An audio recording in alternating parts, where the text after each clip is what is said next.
nagatubo, kilit sa nagdagayday nga tubig.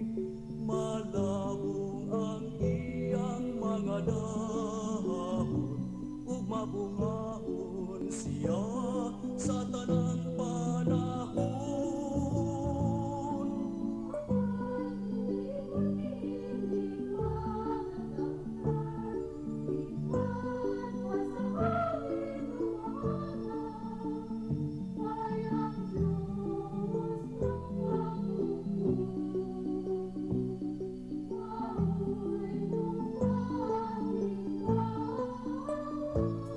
Malipayon ang taong nga mananunod sa tambag sa mga dautan.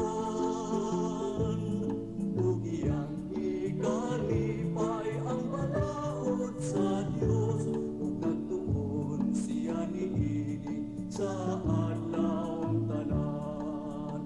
Kay ang dalan sa mga dautan, dalan nga way gipadulngan, apan ang gilakdan sa taong magalong nagpadulngan.